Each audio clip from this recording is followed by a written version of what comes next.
Cerca Teleeuropa sul tuo Play Store o Apple Store e scarica la nostra app.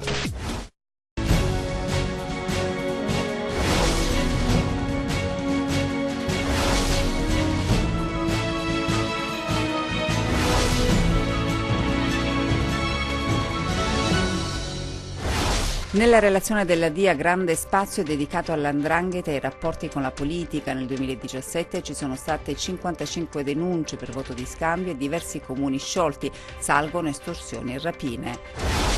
Ufficializzata la formazione Moderati per la Calabria, ne fanno parte Scalzo, Neri e Sergio. Serve assunzione di responsabilità, hanno detto. Un bando da 70 milioni di euro per l'impiantistica sportiva, Oliverio, lo sport una nostra priorità. Ispezioni del Dipartimento Prevenzione dell'azienda sanitaria di Vibo, chiuso il centro cottura dell'ospedale di Serra San Bruno e inibiti i locali cucina del nosocomio di Tropea. Il farmaco generico non piace ai calabresi che in farmacia scelgono solo i prodotti di marche ampiamente reclamizzati. Ciò fa crescere la spesa sanitaria, quanto emerge da un'indagine fatta dall'osservatorio Gimbe. Iniziativa a Palazzo Campanella per rendere omaggio ai fratelli Reitano, artisti ambasciatori della nostra regione nel mondo. Buonasera dalla redazione del TG10. Dunque parliamo in apertura di questa edizione del nostro giornale della relazione della DIA, una relazione in cui viene dedicato ampio spazio all''ndrangheta e ai rapporti con la politica. Nel 2017 ci sono state 55 denunce per voto di scambio e diversi comuni sciolti proprio per mafia. Sentiamo. Innovazione e tradizione non è uno slogan per la campagna pubblicitaria di una moderna autovettura, ma una definizione sintetica del fenomeno 'ndranghetistico che emerge dalla relazione semestrale redatta dalla DIA.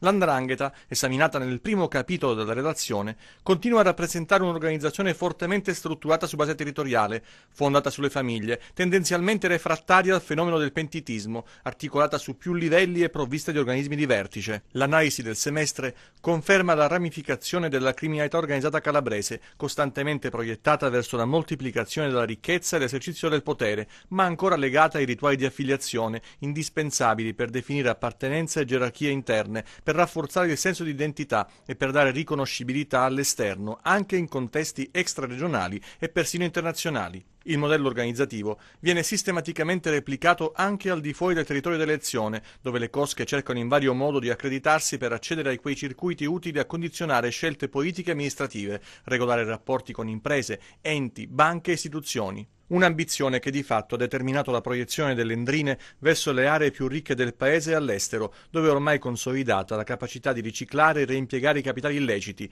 utilizzando tecniche di occultamento sempre più sofisticate, con il traffico internazionale di stupefacenti che rimane la primaria fonte di finanziamento. Accanto ai traffici anche le estorsioni, nelle loro molteplici modalità di realizzazione, rimangono tra i principali canali di arricchimento. 55 le denunce per scambio elettorale politico-mafioso registrate nel 2017 e al pari degli scorsi anni si è assistito allo scioglimento di diverse amministrazioni comunali calabresi per infiltrazioni mafiose, quasi sempre intercettate grazie ad articolate indagini che continuano a dare conto delle collusioni tra compagini di 'ndrangheta e apparati politico-amministrativi locali. La DIA si concentra poi sulle proiezioni territoriali, tracciando una mappa dell'influenza e del controllo del territorio esercitato dalle diverse famiglie. L'analisi dei dati statistici relativi al fenomeno criminale evidenzia nel secondo semestre 2017, rispetto al precedente, un lieve incremento dei fatti reato riferiti a estorsione, rapina, usura e contraffazione, alterazione o uso di segni distintivi e un sostanziale decremento delle persone denunciate per i reati di produzione e traffico illecito di sostanze stupefacenti. In decremento anche i reati di omicidio, associazione di tipo mafioso, associazione per delinquere e riciclaggio. La politica regionale, ufficializzata la formazione dei Moderati per la Calabria, ne fanno parte i consiglieri regionali Scalzo, Neri e Sergio. Serve un'assunzione di responsabilità, hanno detto, la Giunta non ha risolto i problemi della regione.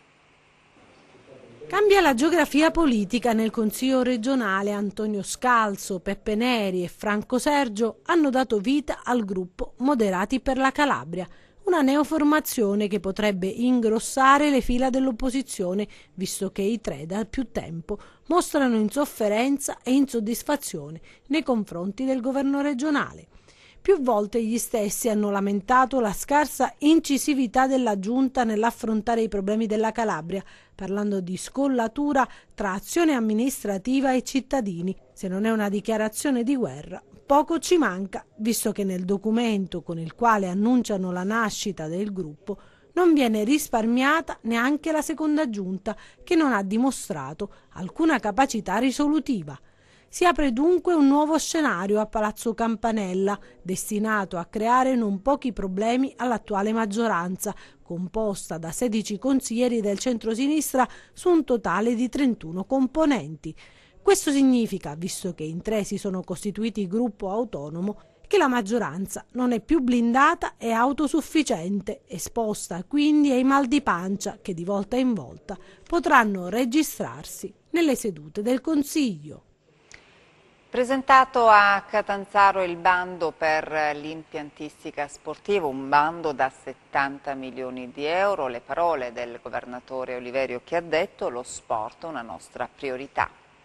Un bando da 70 milioni di euro per realizzare nuovi impianti sportivi e completare quelli già esistenti. Il governatore Mario Oliverio ha illustrato a Catanzaro i contenuti dell'avviso pubblico con il quale spera di dare una svolta a questo settore in Calabria e una concreta opportunità per i nostri talenti. È un investimento che ha come soggetti destinatari i comuni, le società sportive, l'associazionismo sportivo a vario titolo, perché prevediamo 3 linee di intervento. La linea di intervento 1 riguarda progetti di edilizia sportiva per un costo inferiore a 70.000 euro con una quota di cofinanziamento regionale in conto capitale del 60%, oltre eventuale contributo in conto interessi. La linea 2 interessa operazioni di edilizia sportiva aventi un costo compreso tra i 70 e i 200.000 euro con una quota di cofinanziamento regionale in conto capitale del 50%. La linea di intervento 3 si riferisce invece a progetti di edilizia sportiva aventi un costo superiore a 200.000 euro. Noi mettiamo in campo un volume di risorse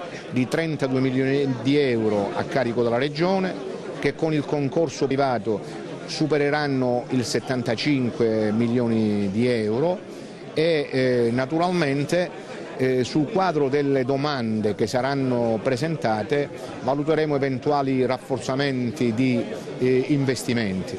Gli interventi ammissibili riguardano tra le altre cose la realizzazione di nuovi impianti, il recupero e il completamento di impianti già esistenti con il loro adeguamento sotto il profilo antisismico e della sicurezza, l'abbattimento delle barriere architettoniche nel rispetto dell'ambiente naturale e l'acquisto di attrezzature sportive. Abbiamo impostato il bando con una bussola, quella della semplificazione. Riteniamo che in fase di proposta i comuni o le società sportive che affrontano questo problema e avanzano proposte in direzione della sostenibilità della gestione dovranno essere premiate, perché noi abbiamo una esperienza alle spalle di investimenti realizzati in impiantistica sportiva che sono rimasti non utilizzati per proprio questo aspetto della sostenibilità della gestione. Ispezioni del Dipartimento Prevenzione dell'Azienda Sanitaria di Vibo, chiuso il centro cottura dell'ospedale di Serra San Bruno e inibiti i locali cucina del nosocomio di Tropea. Non c'è pace nella sanità vibonese, in particolare nella gestione dei suoi ospedali. Adesso è stato chiuso il centro cottura dell'ospedale di Serra San Bruno e sono stati inibiti i locali cucina del nosocomio di Tropea. Sono questi i risultati dell'ispezione simultanea effettuata dal Dipartimento Prevenzione dell'Azienda Sanitaria di Vibo Valentia per fare chiarezza su cosa ruoti intorno alla preparazione e alla distribuzione dei pasti forniti dalla ditta che gestisce il servizio per un costo di 120.000 euro annui. All'ospedale della città della Certosa sono state riscontrate delle carenze igienico-sanitarie, avendo constatato e spiegato nel provvedimento che il trasferimento dei pasti avveniva tramite un ascensore frequentato da tutti, fatto questo non consentito in quanto il percorso sporco pulito prevede espressamente che bisogna usare un ascensore riservato a questo tipo di attività. Da qui la decisione di chiudere il centro cottura. Per quanto riguarda invece i locali della cucina dell'ospedale di Tropea, sono stati chiusi perché la temperatura degli alimenti era decisamente inferiore a quella prevista dalla legge College. I pasti forniti pare siano risultati con una temperatura di 40 gradi anziché 65, causando così disagi ai pazienti che ieri in particolare si sono dovuti accontentare di un pranzo con un solo piatto composto da prosciutto cotto e mozzarella. Il farmaco generico a quanto pare non piace ai calabresi che in farmacia scelgono solo i prodotti di marca ampiamente reclamizzati e ciò fa crescere la spesa sanitaria. La spesa per i ticket sanitari ha raggiunto nel 2017 quota 2,9 miliardi di euro, quasi 50 euro a cittadino. Tra il 2014 e il 2017 è calata la spesa per i ticket sulle prestazioni, ma è aumentata quella sui farmaci. È ampia la variabilità regionale e oltre 1 miliardo di euro è imputabile alla scelta del cittadino di coprire la differenza tra un farmaco di marca e un equivalente. I cosiddetti generici non piacciono soprattutto al sud. In Calabria ogni cittadino spende 21 euro in media per colmare la differenza di prezzo tra le medicine equivalenti e quelle brandizzate. A dirlo è la Fondazione Gimbe, che ha analizzato i dati sulla spesa per i farmaci nel 2017, forniti dall'Agenzia Italiana del Farmaco nell'ultimo rapporto OSMED. Nel 2017, spiega una nota della Fondazione, le regioni hanno incassato per i ticket quasi 2.900 milioni di euro, che corrispondono a una quota pro capite di 47,6 euro. Nel dettaglio, 1.549 milioni sono relativi ai farmaci e 1.336 alle prestazioni di specialistica ambulatoriale, incluse quelle di pronto soccorso. L'entità complessiva della compartecipazione alla spesa nel periodo 2014-2017 si è mantenuto costante. Su 1.549 milioni sborsati dai cittadini per il ticket sui farmaci, meno di un terzo sono relativi alla quota fissa per ricetta, mentre i rimanenti 1.049 sono imputabili, sottolinea Gimbe, alla scarsa diffusione in Italia dei farmaci equivalenti. A Tropea, nel Vibonese, le fiamme gialle durante i controlli in cantieri edili hanno scoperto 20 lavoratori in nero. Erano impiegati nella realizzazione di strutture di accoglienza ricettiva a conduzione familiare, comunemente note come bed and breakfast, gli oltre 20 lavoratori in nero scoperti dalla Guardia di Finanza di Tropea, impegnata nell'attività finalizzata a prevenire e reprimere l'impiego di manodopera in nero, spesso senza adeguate garanzie per la sicurezza dei lavoratori, alla quale fanno ricorso imprese che, abbattendo i costi del personale di fatto, falsano la leale concorrenza di mercato, danneggiando anche i numerosi imprenditori che operano nell'osservanza della normativa di settore, continua senza sosta. Sotto la direzione del Comando Provinciale di Vibo sono stati effettuati numerosi accessi e controlli sui cantieri edili per l'esecuzione di interventi di manutenzione e realizzazione di fabbricati ubicati nel territorio del comune di Tropea e nelle località limitrofe. Una rilevante mole di sommerso di lavoro che tende ad accentuarsi durante la stagione estiva. I controlli hanno interessato circa 10 cantieri edili, di cui 2 a Tropea, inflitte sanzioni amministrative sino a 51.000 euro. Atto vandalico a Polistena, presa di mira l'estate ragazzi, gesto condannato da Don Pino De Masi e dal sindaco di Polistena.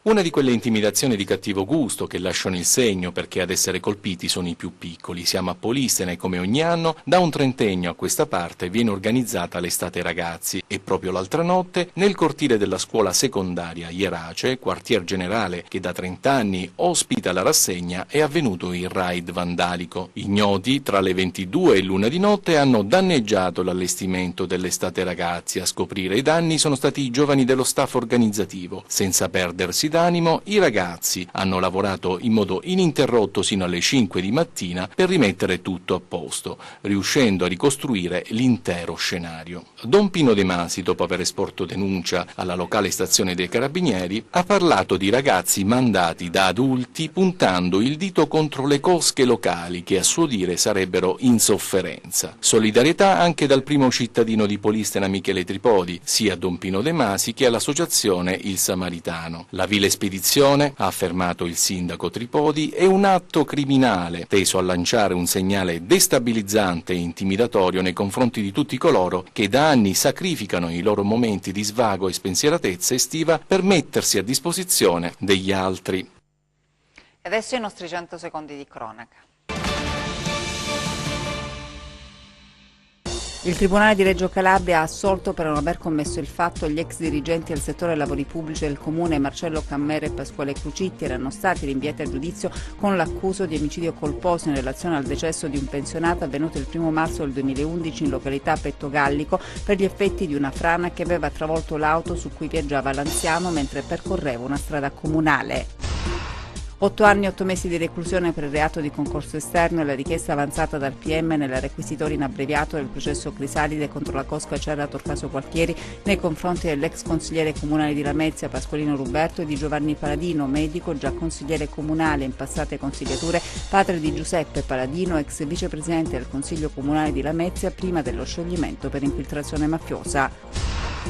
Operava tra la Calabria e la Campania la banda specializzata in furti sgominata dai carabinieri che hanno arrestato a Cosenza e a Corigliano 7 persone, 5 romeni e 2 italiani. Il gruppo sarebbe coinvolto nel furto di oggetti in oro avvenuto il 1 febbraio dello scorso anno nella cattedrale di San Pantaleone di Vallo della Lucania nel Salernitano. La banda avrebbe inoltre messo a segno diversi colpi ai danni di negozi, bar, tabacchi e sale giochi.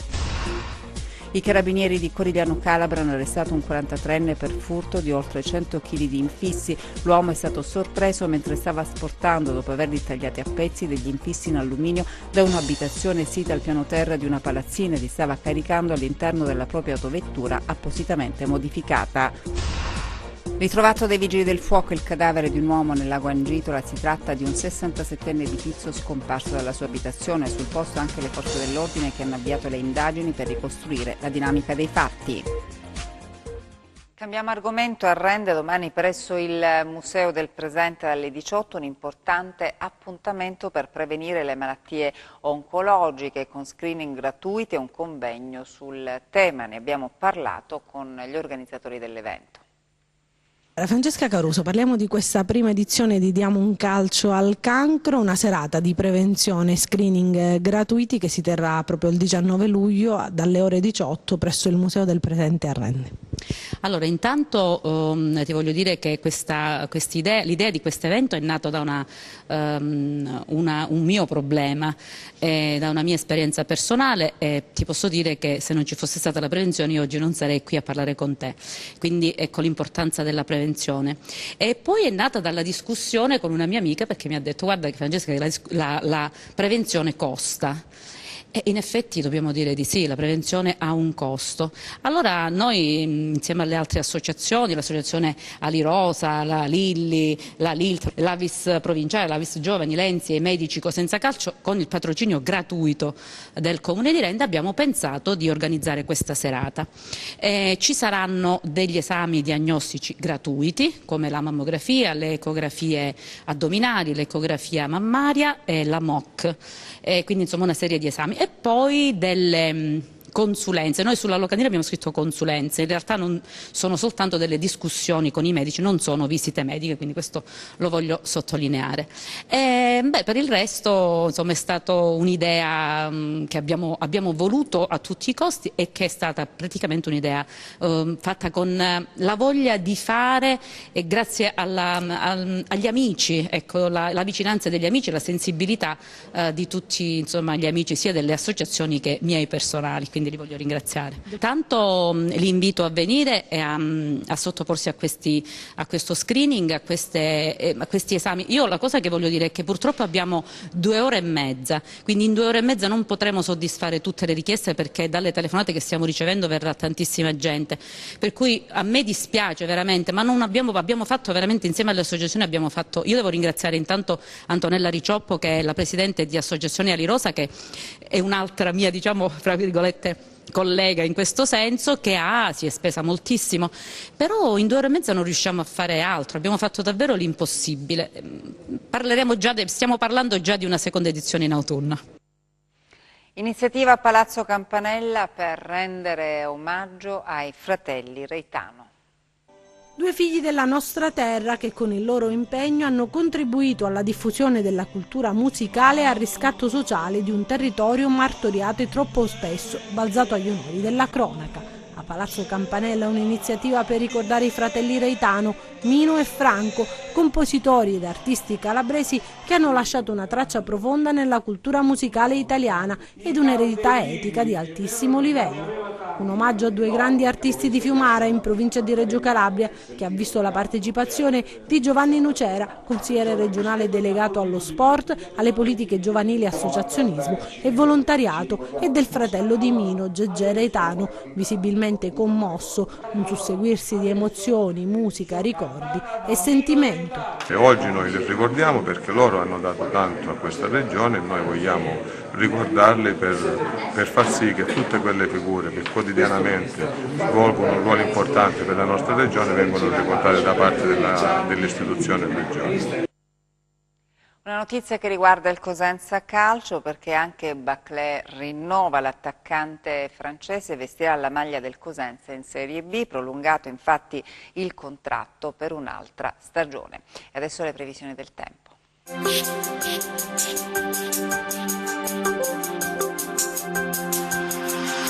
Ben ritrovati da Meteo in Calabria. L'infiltrazione di aria più fresca di origine atlantica che ha portato il cambio del tempo che la Calabria ha vissuto nella giornata di martedì si è già attenuata allontanandosi e confluendo nella massa d'aria instabile che staziona ormai da giorni sull'Europa orientale, dove si stanno verificando estesi fenomeni instabili.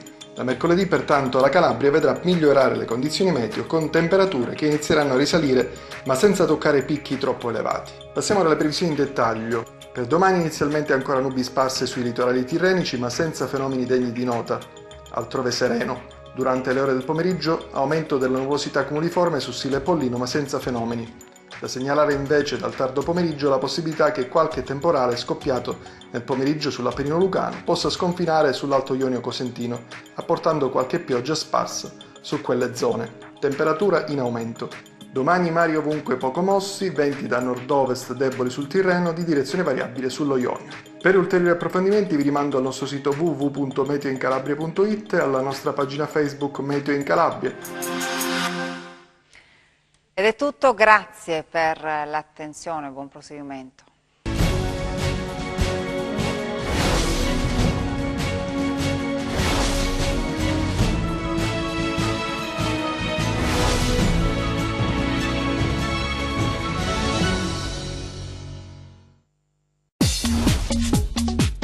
Cerca Teleeuropa sul tuo Play Store o Apple Store e scarica la nostra app.